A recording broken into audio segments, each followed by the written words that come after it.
Chapter 4, Video 2, begins to talk about some of the specifics for your exercise programming. So in the last video, we started to talk about the muscles worked, the frequencies, the intensity and weight, sets, numbers, and all of these aspects.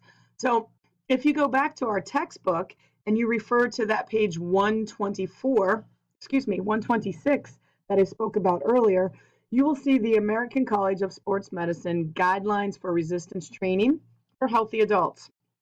And here's those sort of goals that I talked about and how you can match them up best. So first goal is to improve general overall muscular fitness. The second goal is to increase muscular endurance. And the third goal would be to increase muscular strength. You will see that there's different categories and levels. So if you're a brand new exerciser, you would choose this level for fitness. And note that strength programming doesn't happen until one is already considered intermediate or advanced. So this is an activity that would be a more thoughtful advanced program. So taking a look at that intensity from those 1% reps, you would figure out that number from that chart that we found, and then you would divide that number by 0.40 or 0.70 and determine a range of motion, a range of weight.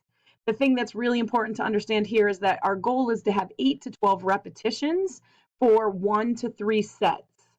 The thing about this is that if your repetitions go over 12, your weight is too light. Again, if they go under 8, your weight is too low, or too hard, forgive me. So taking a look at the sets and repetitions, the rest in between sets is 2 to 3 minutes, and then the frequency is 2 to 3 days. So that's important to keep in mind. Again, we're looking at those 8 to 10 exercises, and you may have more if you've selected that you want to have a different or specific challenges. But once that all goes together and you're looking at those things, you can go to the next page in our textbook, and you will see that there's a lovely chart that shows exactly what a program might look like. And here it is.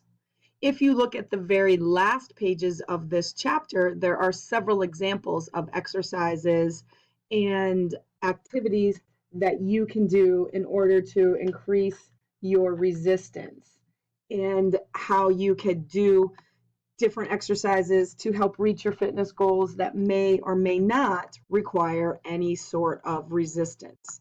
So here are some squats, and there's excellent positions and things that they tell you and ways to do it and alternatives.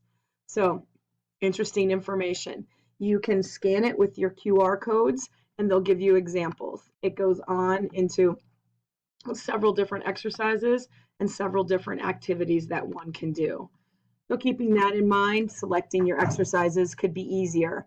The other place where you'll find additional exercises and videos for them is on our mastering site. All right, I hope that helps. Good luck. See you all soon.